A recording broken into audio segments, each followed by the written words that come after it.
La journée mondiale du climat, créée à l'initiative de plusieurs ONG, mais dont les citoyens sont les principaux acteurs, est célébrée le 8 décembre de chaque année pour rappeler déjà la menace bien réelle du réchauffement climatique et la nécessité d'agir.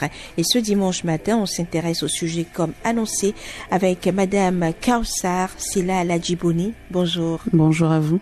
J'ai bien prononcé? Oui, très bien. D'accord. Kawsar Sylla Ladjibouni, vous êtes la secrétaire général du réseau béninois du Parlement mondial de la jeunesse pour l'eau et vous étiez aussi également à la COP29 sur les changements climatiques à Bakou en Azerbaïdjan. Merci d'être là. Alors, la journée mondiale du climat, c'est aujourd'hui. Cela représente quoi pour vous?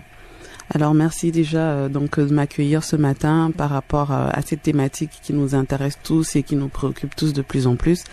Et il faut dire que la journée mondiale du climat, c'est en fait une occasion essentielle, aussi bien pour la communauté que pour les experts dans les questions climatiques. Oui. Donc pour lutter justement contre les changements climatiques. Et pour moi, c'est un moment solennel pour se mobiliser pour tout ce qui est mobilisation collective, mobilisation individuelle, mobilisation également au niveau des organisations, mobilisation au niveau du gouvernement, pour justement réfléchir ensemble sur tout ce qui est action nécessaire pour protéger notre planète.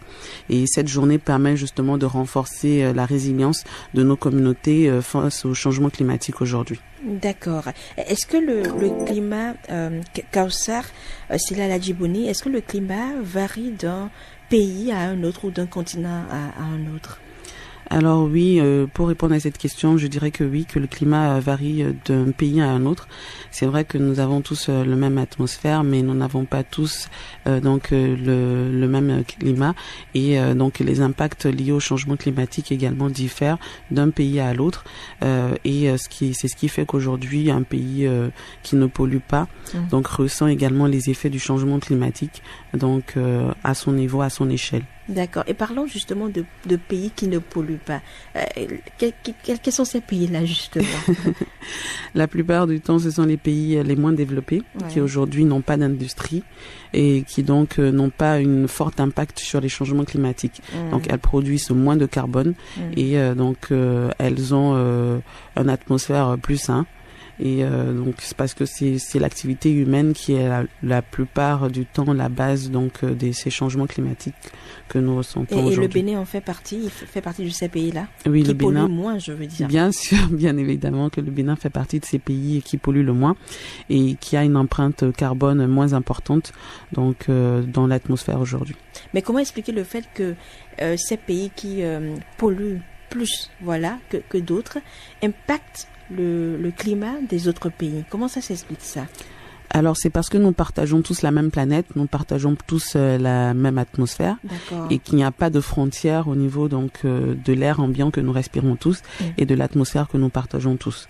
Donc les gaz à effet de serre qui polluent justement la couche d'ozone et qui fragilisent, la couche d'ozone n'ont pas de frontières. Donc c'est pas parce que un pays développé pollue aujourd'hui à cause de sa forte industrialisation que les effets ne se ressentiront pas dans un pays qui n'a pas du tout d'industrie.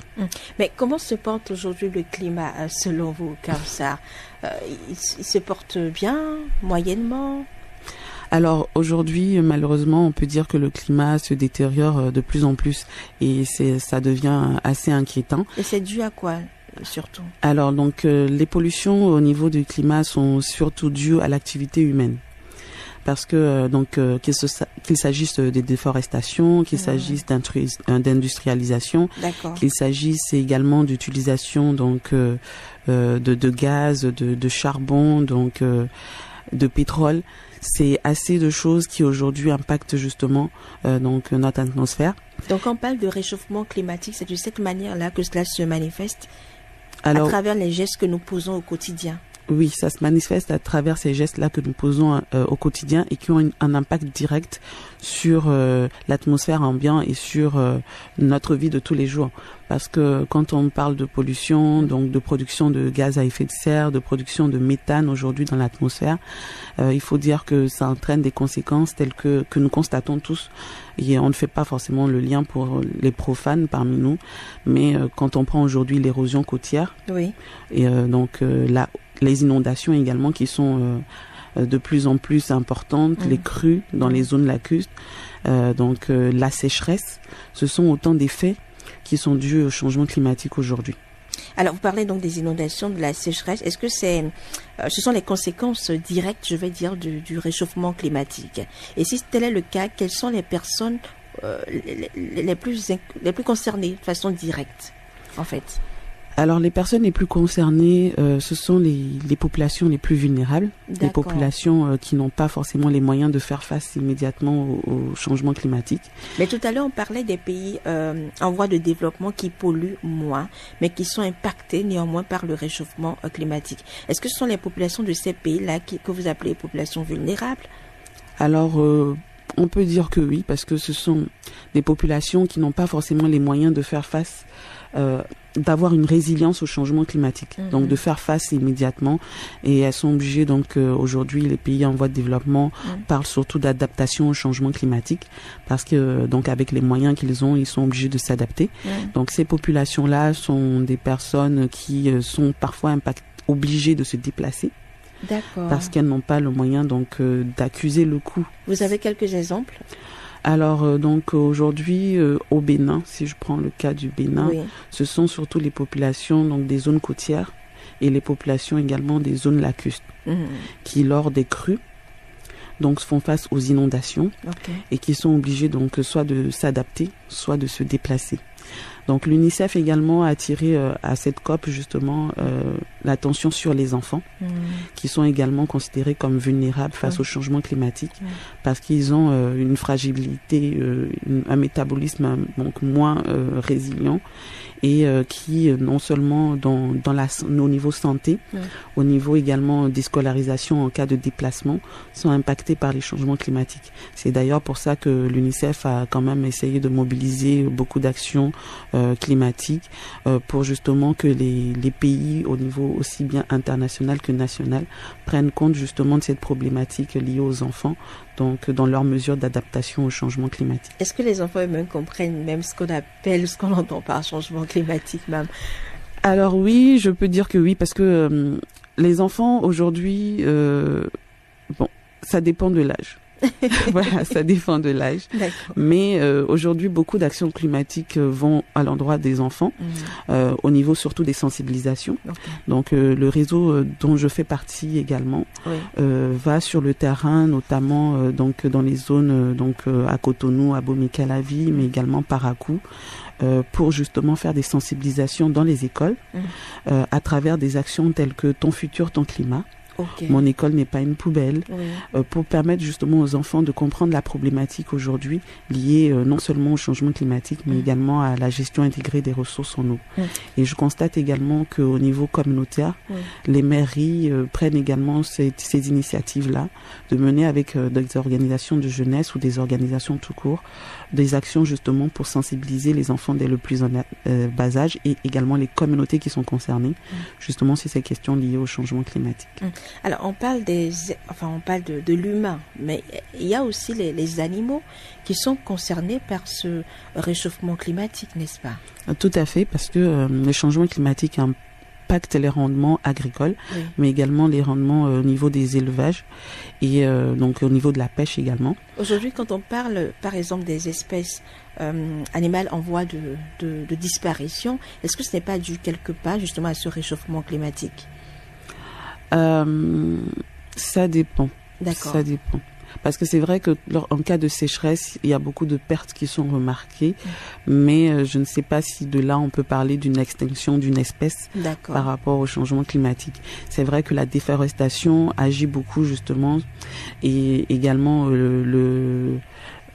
la hausse donc de la température dans les fonds marins peut également impacter justement comment je vais dire, la productivité animale, également la reproduction. Donc ça, il faudra surtout voir un peu les spécialistes dans la matière qui pourront nous dire quelles sont les espèces qui sont les plus menacées par ces changements climatiques. Mais vous parliez tantôt de la pêche, qui est aussi directement impactée. Oui, tout à fait. Et c'est de quelle manière exactement? Alors, pour la pêche, il faut dire que les poissons se raréfient également parce que ils se reproduisent moins. Tous les poissons, de façon générale, ou certaines espèces? Je pense certaines espèces qui ne réussissent pas à s'adapter au changement climatique et aux températures qui augmentent et justement aux températures donc du niveau de la mer aussi qui monte. Et il faut savoir également que, comme d'habitude, c'est l'activité humaine qui a plus d'impact sur ça, la surpêche et beaucoup d'autres facteurs qui aujourd'hui impactent justement directement le rendement, aussi bien au niveau de la pêche que de l'élevage. Vous parlez de l'activité humaine, donc on comprend aisément que c'est l'homme même qui est responsable du réchauffement climatique qu'on observe aujourd'hui. Tout à fait, tout à fait.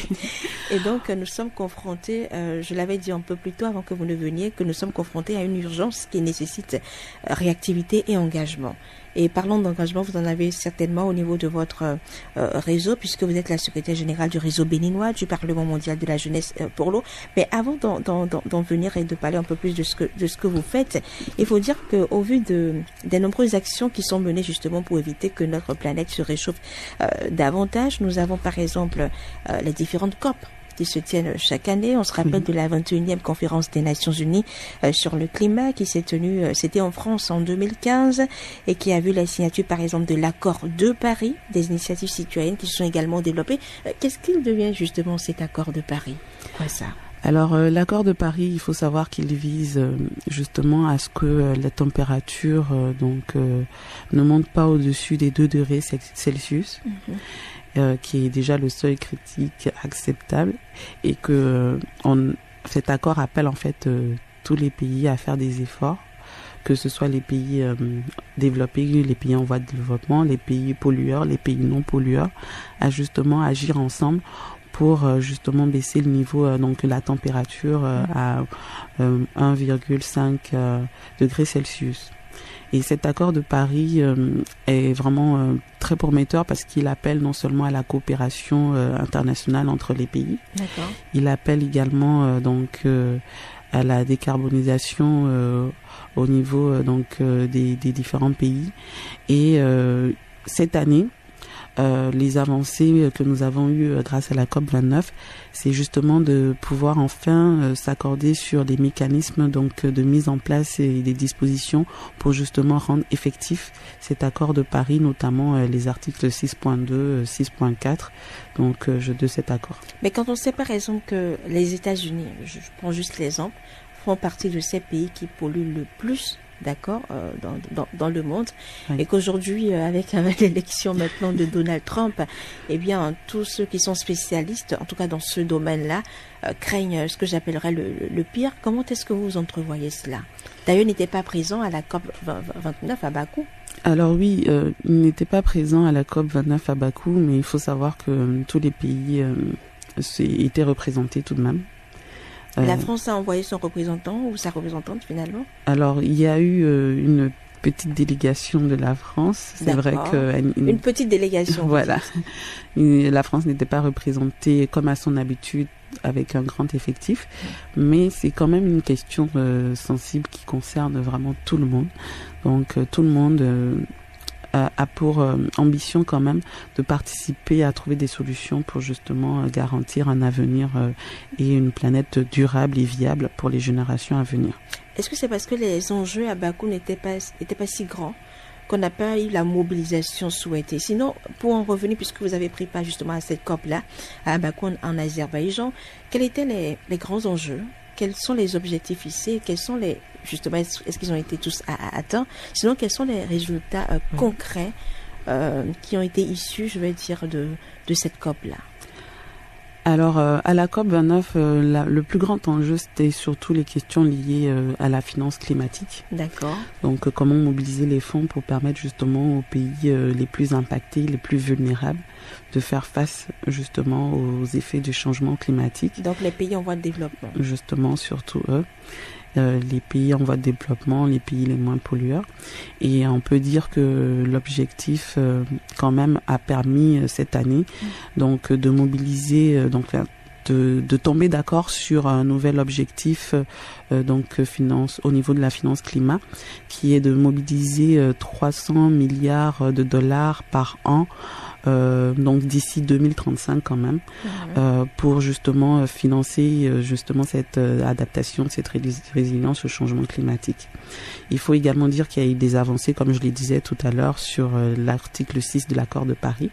Comme vous l'avez dit, depuis la COP 21 jusqu'à la COP 29, c'est aujourd'hui, c'est maintenant que nous arrivons enfin à se mettre d'accord sur les mécanismes de mise en place de cet accord-là, et qui va permettre justement aux pays d'avancer et de pouvoir également avancer sur les crédits carbone, comment faire ces transactions-là et comment coopérer ensemble pour une meilleure résilience au changement climatique.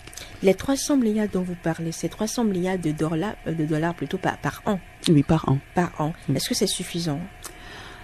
Beaucoup de pays s'accordent pour dire que ce n'est pas suffisant. Ce n'est pas suffisant, mais c'est déjà un pas.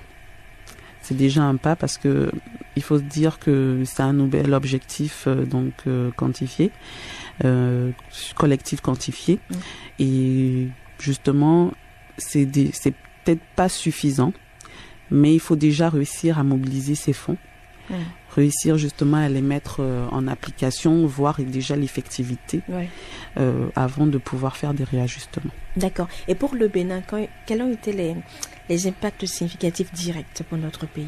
Quoi ça? Alors notre pays a été fortement représenté et ça a permis justement au Bénin de consolider ses partenariats au niveau international. Ça lui a permis également donc de montrer aux autres pays de la sous-région, aux pays au niveau international également, donc les actions qu'elle a l'habitude de mener déjà sur son territoire face au changement climatique en matière de résilience, en matière d'adaptation, et ça lui a permis justement, comme vous avez pu le voir, donc la signature avec la Norvège d'un nouvel accord qui permet justement donc de faire des avancées au niveau des projets liés au changement climatique et au développement durable. D'accord. On comprend aisément que c'est tout bénéf pour notre pays, mais vous savez qu'au regard de ces désastres climatiques-là, comme ça c'est là Aladji Boni, il y a eu par exemple ce mouvement des plus jeunes, qui se sont rendus compte de l'urgence à agir pour limiter justement le réchauffement climatique. On se rappelle de la grève scolaire pour le climat, Friday for Future, lancée par Greta Thunberg, c'était le 20 août 2018. Ça devient quoi maintenant? Alors, en plus, on se demande comment est-ce que... c'est vrai qu'on parle des pays en voie de développement, vous en parlez tantôt, qui sont les plus touchés par ce dérèglement climatique. Mais vu que ce n'est pas une Africaine qui a initié ce mouvement, comment est-ce que nous, pays qui vivons dans les pays en voie de développement, on pourrait vraiment contribuer à ce mouvement, à ce mouvement-là? Alors, pour ce mouvement, il faut dire que même si ce n'est pas un enfant d'un pays en voie de développement qui l'a initié, ça prouve déjà que la question de changement climatique ne concerne pas une seule personne, mais ça nous concerne tous. Donc, elle a sûrement souhaité tirer l'alerte parce que la pollution d'aujourd'hui, les effets de changement climatique, c'est une question qui menace l'avenir de tous. Et donc si un pays ne se sent pas concerné, c'est un peu problématique parce que c'est quand même ça impacte déjà notre quotidien aujourd'hui. Et si on ne fait rien aujourd'hui, on se demande ce que notre avenir deviendra demain.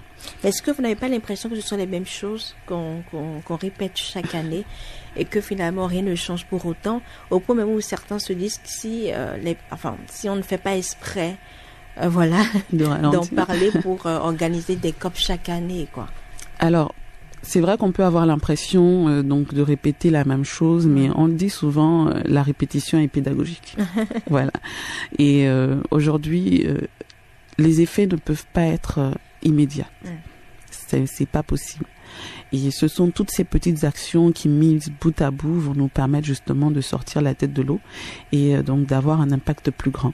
Donc il ne faut pas se décourager. Il ne faut pas avoir l'impression de tourner en rond, non pas du tout, parce que nous avançons quand même si ce n'est pas à la vitesse que nous souhaitons. Et ça permet justement donc d'amener déjà les populations à être plus conscientes. On ne peut pas dire que les efforts d'hier ont été vains. Ça nous a permis d'avoir des avancées, ça nous a permis d'avoir des accords, ça nous a permis de faire de plus de mobilisation. Et c'est pour ça l'importance donc de tous ces forums là auxquels on se réunit, comme le Forum mondial de l'eau, comme la conférence des parties sur les changements climatiques, la conférence des parties sur la biodiversité, sur la sécheresse. Donc ce n'est pas vain. Il ne faut pas qu'on ait l'impression donc de répéter tout le temps la même chose. C'est important. Ce sont ces petites actions-là qui vont nous amener aux résultats escomptés. La répétition, elle est pédagogique. D'ailleurs, vous l'avez dit. Parlons toujours de la COP29 à Bakou. C'était du 11 au 22 novembre 2024. Un peu plus de 2 semaines quand même. Oui, tout à fait. Un peu plus quand même. Dans quelles conditions les discussions se sont vraiment passées? Est-ce que c'était assez houleux dans la salle? Alors donc déjà pour la participation à la COP29, je tiens déjà à remercier le Bénin à travers le ministère du cadre de vie et des transports qui est quand même comprend que la jeunesse aujourd'hui est la réponse à notre problématique de demain. Et qui à travers son programme de jeunes délégués, c'est vrai que je suis pas là aujourd'hui en tant que jeune délégué, mais je tiens quand même à leur faire un clin d'œil parce que c'est ce qui permet à la jeunesse aujourd'hui, à travers de telles initiatives, que ce soit du ministère avec ses partenaires tels que l'UNICEF, le PNUD, la FAO et autres, de justement permettre à la jeunesse de s'engager et de pouvoir assister à ce genre de conférences. Et pour revenir à votre question, il faut dire que le climat était surtout à la coopération parce que l'urgence, comme vous l'avez dit en début de session, est là et beaucoup de pays l'ont compris. Donc moi qui ai surtout participé aux négociations sur l'article 6 de l'accord de Paris. Qui dit quoi? Voilà, donc cet article dont je vous parlais tantôt, justement pour venir ensemble sur des questions, pour réduire justement donc la température à 1,5 degré Celsius et pour également amener les pays à coopérer ensemble sur ces questions-là et aussi à réduire l'empreinte carbone. Donc il faut dire que cet article, lors de ces négociations-là, donc, le mot d'ordre était surtout la coopération, donc l'écoute et donc l'entente justement pour trouver des solutions ensemble. C'est d'ailleurs ce qui a permis cette année de trouver justement cet accord sur les mécanismes de mise en place et d'exécution de cet article-là. D'accord. L'accord 29 qui a eu lieu donc du 11 au 22 novembre 2024, un peu moins de 2 semaines. Hein. Voilà, oui. On calcule. Alors on va parler maintenant, Kwassa Sila Ladjibouni, de votre réseau, puisque vous êtes la secrétaire générale donc du réseau béninois du Parlement mondial de la jeunesse pour l'eau. Dans le cadre de cette journée-là, comment est-ce que vous comptez l'impacter réellement ou concrètement? Alors, il faut savoir que la journée mondiale pour le climat est une journée de réflexion. Et, de réflexion? Oui. Donc c'est loin d'une journée où il faut célébrer quelque chose en fait. Non, il faut surtout réfléchir et agir. D'accord. Il faut réfléchir et agir. Donc, ramener déjà la communauté à prendre conscience de ce qu'elle vit, de pourquoi elle la vit, et également donc mener des actions concrètes pour justement à notre échelle ralentir c'est les effets du changement climatique et comme on n'a jamais cessé de le dire, augmenter la résilience de nos communautés face à ces changements climatiques là. Et vous avez prévu faire quelque chose aujourd'hui? Alors pas aujourd'hui. Nous avons prévu avec nos partenaires, surtout John for Water aujourd'hui, donc de mettre en place des actions, donc une multitude d'actions liées à la Journée mondiale du climat. Donc on s'est dit donc pour ne pas tout concentrer sur cette seule journée, mais donc amener les communautés, donc notamment celle des Agégués, qui est une zone lacustre aujourd'hui au Bénin, à justement savoir avoir plus de résilience, comme je le disais, au changement climatique.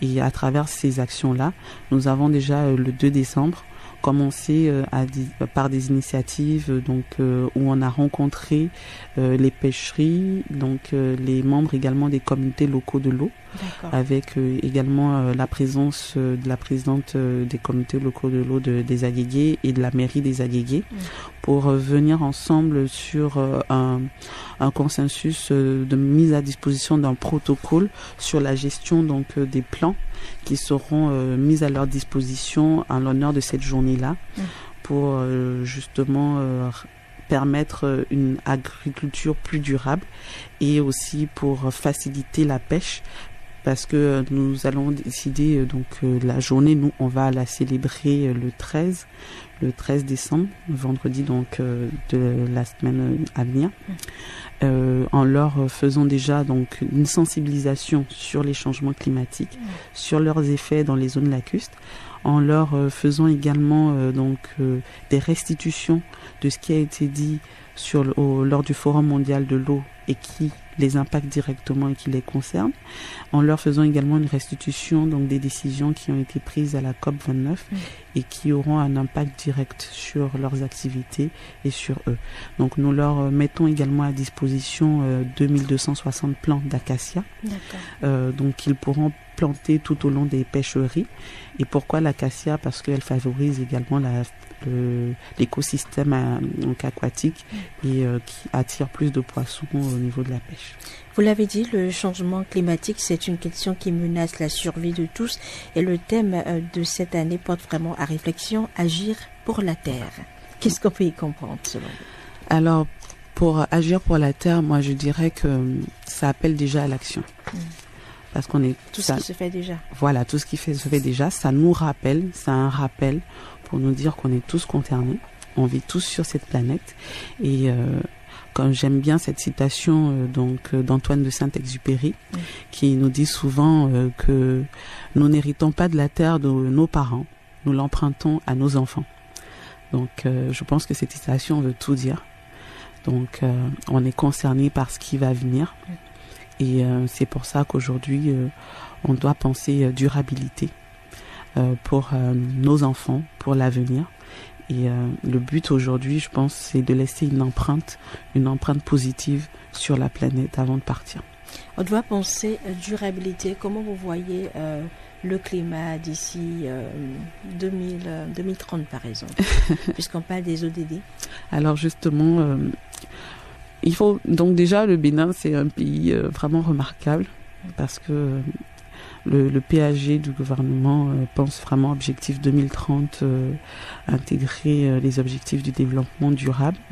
Et moi, j'ai bon espoir qu'on puisse, même si tout ne sera peut-être pas parfait d'ici 2030, parce que 2030 est déjà là, le temps passe très vite, mais qu'on ait déjà fait beaucoup d'avancées. Et qu'on ait déjà intégré une meilleure gestion des ressources en eau, parce que beaucoup d'acteurs au niveau local, au niveau national, agissent déjà en ce sens-là, qu'il s'agisse du gouvernement, qu'il s'agisse des organisations de jeunesse, qu'il s'agisse des organisations internationales qui agissent sur le plan national, et le gouvernement également à travers le PANGIR, donc le plan d'adaptation au changement des ressources en eau.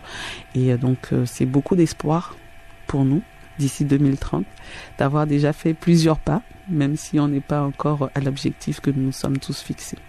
Merci beaucoup, Kwasar Sila Aladjiboni. Vous êtes la secrétaire générale du réseau béninois du Parlement mondial de la jeunesse pour l'eau. Vous étiez aussi à la COP29 à Bakou sur les changements climatiques. Merci beaucoup à vous, Kwasar. Merci à vous également pour l'invitation et bonne journée.